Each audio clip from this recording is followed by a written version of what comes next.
It's always a privilege, and it's a pleasure, and it's a joy to see what comes up. We never know. As we're entering, this is the second podcast in the 2021, and what an eventful year. I'll let that pause and sit there for a second. So here's the thing. We have a choice with however we want this to go. We have a choice if we sit in rage. We have a choice if we go to therapy. It's up to us. We have a choice. Yes, things are broken. Yes, things are imbalanced. Yes, crimes have been committed against people unjustly. There's a lot of injustice. There's a lot of injustice. There's a lot of inequality. There's a lot of anger in our world. There's a lot of hurt. Anger and rage is really hurt. People are hurt. Even if they're unjustly hurt, they're hurt. But it's our choice whether we elevate as a conscious collective or we digress. I would invite you to elevate. I would invite you to choose to do something different. I would invite us to pause. I would invite us to embody and to accept and to, well, not accept, but that's a bit of a commitment. But I would invite us to Selah, pause. Is there a different way to do it? Is it working? Is it working how we're moving as a conscious collective? Is it working? One of the things that I say to myself and I ask other people when I'm engaging, I don't want to use the word coaching, but when we're engaging in conversation and we're sorting out things, is it working? With what you've done so far, with the actions that you have taken, does it work?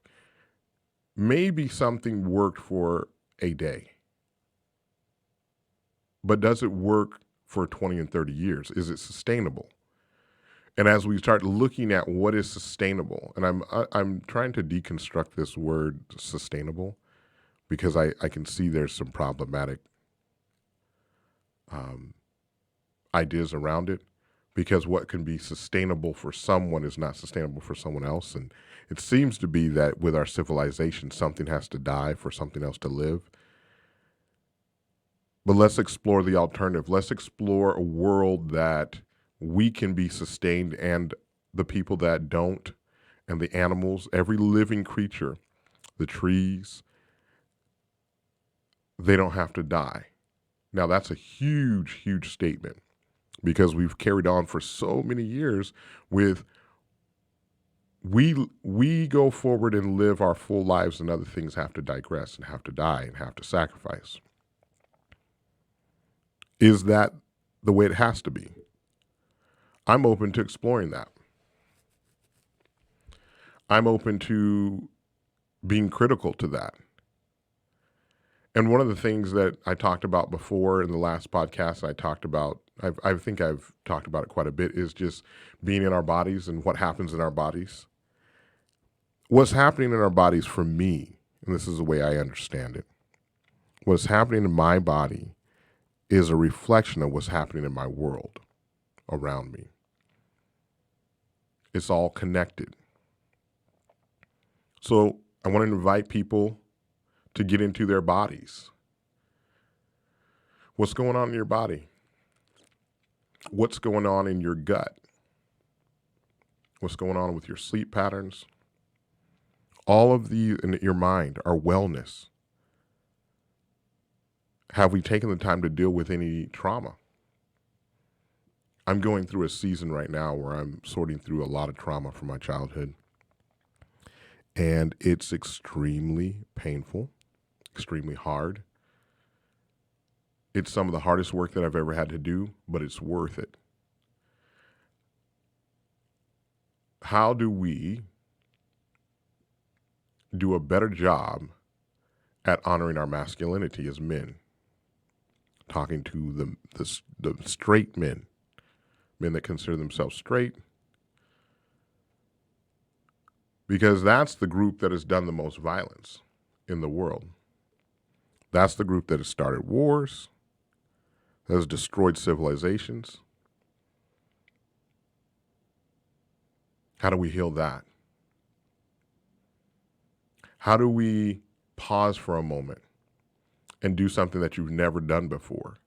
Consider things that you've never considered before. You deconstruct your own masculinity. Because my question is how you carried on so far up until this point, has it worked? Is it effective? Are you happy? And this is not something that I'm the authority on. I'm just posing the question. I'm just putting it on the table.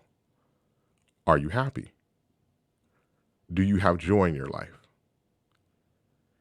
If the answer is no, then I want to invite you to examine your masculinity, examine the toxicity, examine the aggression, examine the violence, examine the fear, because behind all that is fear.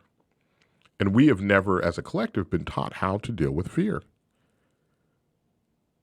How to say that you're scared. That's not manly, right? But there are plenty of things that scare me.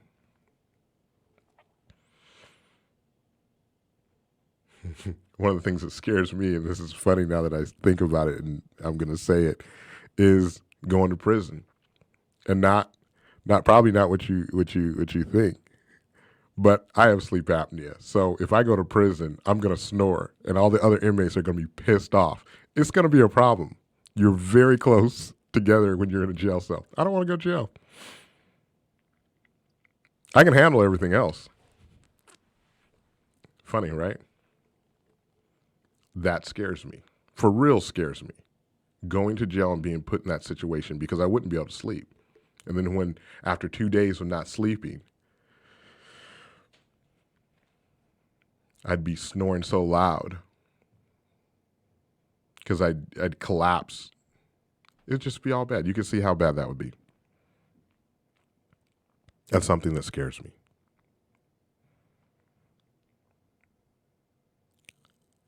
It's important to talk about the things that scare you. It's important to be honest and vulnerable as men. That is the only way that we can heal.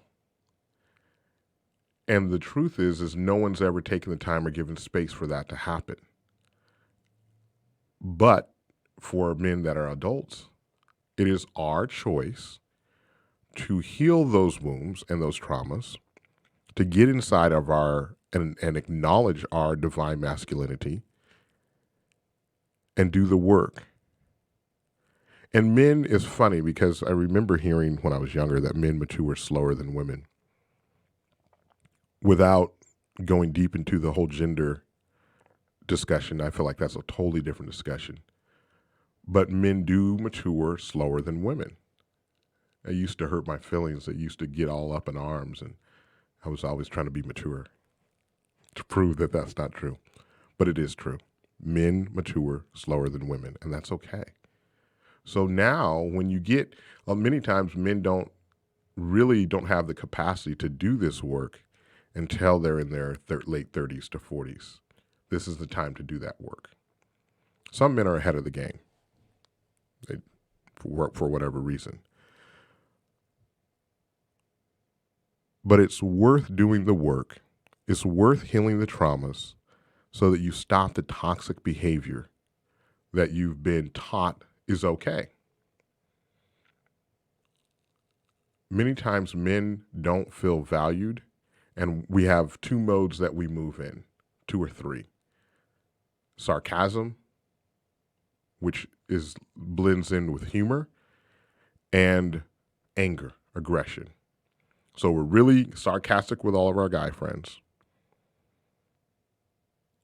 And then we're angry, we're aggressive, we're, that dick energy out there. There's a use for that if you understand what that is, if you're focused. If you can focus your sexual energy is good. Dick energy is good if you can focus it, if you can understand it, and understand, the only way I can say this, understand what to do with your dick. If you can do that, then you have a chance to heal the toxic behavior that you've been taught. So I'm talking to the straight man, because that's what I am, and I've had to do this work. And I had the privilege of being under my father, which was a man who was very focused and very controlled and very loving. And he let my mom do what women do and rub off onto him, rub her feminine energy and soften the edges and develop him and build him up.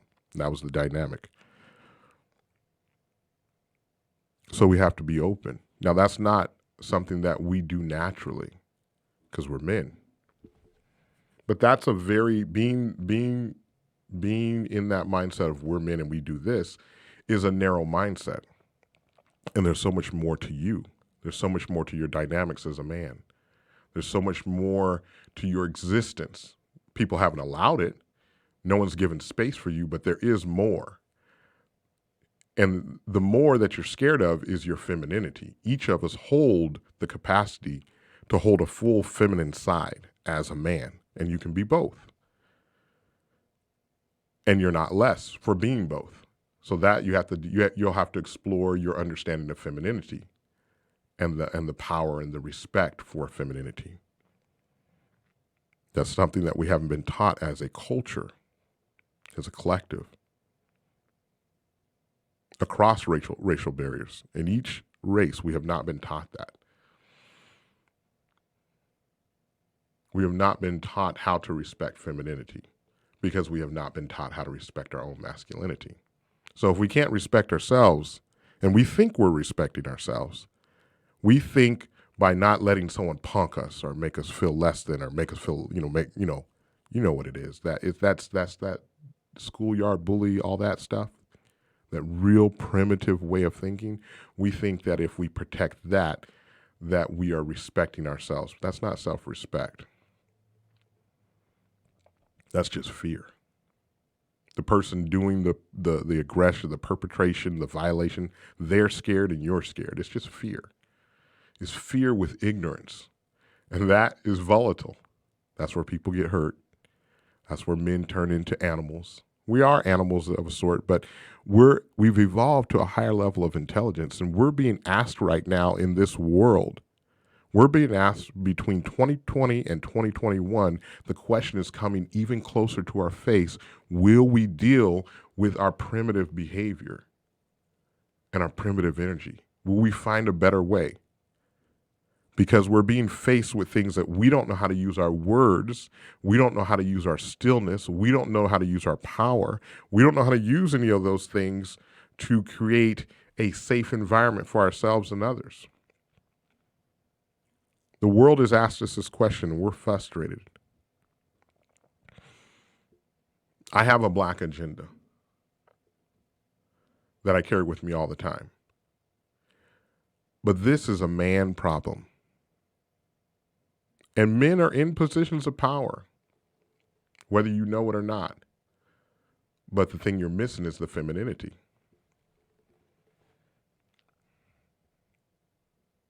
So we have a choice to do this work. We have an opportunity.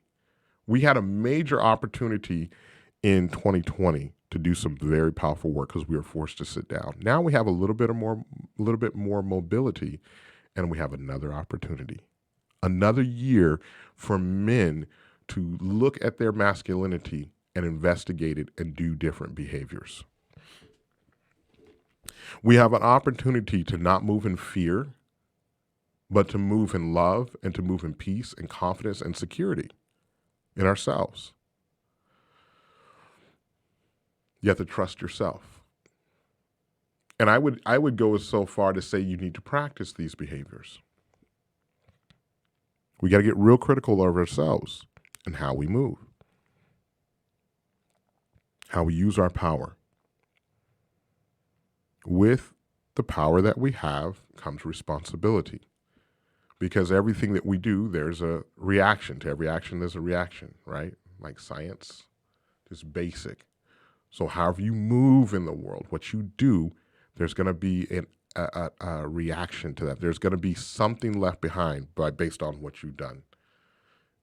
From the smallest thing to the biggest thing, the smallest, most minuscule thing in our life is important. Now, that can be overwhelming because you can get to a manic state where you're criticizing and being critical and examining everything you do. So I would step back and just say, just know that.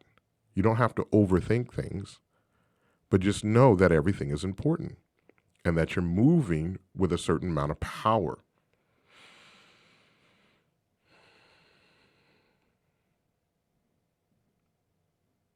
And if we are to go forward and have a really, really balanced, well, I'm going to take away balance, but if we can get in harmony, because balance gets goofy. Balance builds tension. And we get ourselves in that manic place trying to balance everything. But if we can get in tune, in harmony. I sang with my family. I had my sister up here this last November, but there's 5 of us, in harmonizing, finding our spot. I was the bass, so I was on the bottom. We're singing 5-part harmony. My brother right under me, he was singing like a lead baritone. And then my little brother was singing a tenor, which is a little bit higher than the baritone. And then my sister was singing alto, which is higher than the tenor, but it's the low end of the female range. And then my older sister was singing soprano, which is the highest voice for a female. The only thing that males do is they do I think it's called countertenor. The kind of the boys' choirs that you've heard, they're really high. Only young boys can do it, right? Before their voice changes. We would have to find harmony with each other. And we spent a good 20 years finding harmony. So now, a lot of times when we do shows, we don't use a pitch pipe or a piano. We're singing all a cappella. And we just sing. When I sing, in the tomb, all my brothers know exactly what key, and my sisters know exactly what key that's in. And they know if it's too high. Sometimes if I pitch in a note a step higher, they'll just adjust. They know because we've spent years of being in harmony together. So when I sing something like, Blessed Mary, they know exactly where that's at. They know their parts, blessed, and our minds, blessed, and other parts, blessed, harmony. So we have to, and the way that you sing harmony with someone is it feels right. When someone sings a note and you sing another note, when it harmonizes and it's in tune, it feels right in your body. It doesn't give you that dissonance, right? So that's what we have to learn in 2021 is how to be in harmony. So now here's the thing, some of us have gotten so addicted to being in dissonance with each other that we think that that's the place. And we look for those dissonant spots. Dissonant chords actually can work. You can sing a dissonant chord that doesn't quite feel like a major chord, and it still works. So you can still live a life that's dissonant. Maybe you're different. We're not talking about everybody being the same, but we're taking a real good examination of what we've done and how we've lived as men, and it doesn't work. There has to be a better way. I believe there is. There's a higher way of thinking. So we're not going to be all the same. That's unison. You can sing in unison where you're singing all the exact same note. You can sing in unison on different parts of the piano. So you can sing a low C and then you can go up to the next C because the piano key just repeats itself. And you can sing the same note. This is a higher octave. Or you can sing that exact same note. That's unison. But harmony is different but working together. And when you sing in harmony, you can sing one note, But then when you sing both notes and they harmonize, the sum becomes greater than the individuals. So we'll know when our culture is working when the sum, when your piece that you're bringing to the table and your energy that you're bringing to the table is more, makes the collective more brighter, bigger, better. That's when we know. Is when your piece brings and this person brings their piece. When men come together in their positions of power. Now, if we follow this, we'll start to follow the importance of power and realize we have personal power, but we don't have to have power over everything. We can work in harmony with the femme and femininity, the divine and sacred femininity. We can work in harmony with that. We can work as in servitude and support and protection. Some of us feel like we're doing that, but we aren't protecting anything if we really look at it. We're just spiraling out in a very primitive and immature mode. So that's what's on my heart. What do I have coming up? I have a show in February. Tomorrow, I actually submit the pictures of the pieces. It's going to be pieces to the gallery. It's going to be at the Leo Gallery again. So they invited us back. And when I say us, I mean me and my demons. Not all demons are bad. They invited us back at the Leo Gallery. We're really excited about that. We're trying to figure out what we're going to do. I kind of have an idea. So that's going to run February to March. Like February, I'll get the dates. It's going to run mid-February all the way into March. And then we're going to be continuing to bump up the website. We're going to be selling T-shirts, or I think we're going to be able to do the stamped T-shirts. I'll be able to probably let you know next podcast. Sponsorship, anybody who wants to sponsor. We've had wonderful sponsors thus far. So anybody that wants to, join the sponsorship, feel free to do that and reach out to me. Yeah, there's so many different options. And working on other shows this year, working on a ton of art. Follow me on Instagram at Travis Johnson Studios. I post daily in the stories. And on Facebook on Let the Paint Dry. No, not Let the Paint Dry. Travis Johnson Studios Northwest. You can join that group. And the website, travisjohnsonart.squarespace.com. I put art on there that's available on a pretty regular basis. So there's about 140 pieces that you can sort through. I don't know if I need to do less or if I need to do more. We're still sorting that out, but feel free to go to that. That's very helpful. So if you want to support me in this podcast as we do this work of the heart, work that matters, I greatly appreciate it. So with that, I think we need to end with a song. Ye-do-do, ye-do-do, ye-do-do,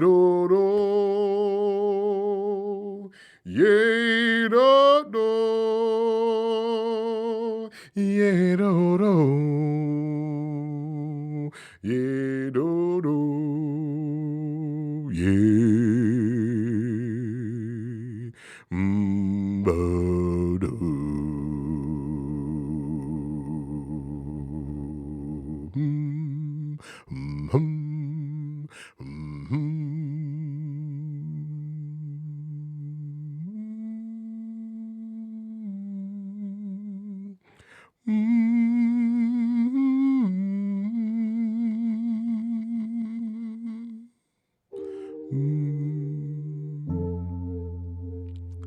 Go do work that matters.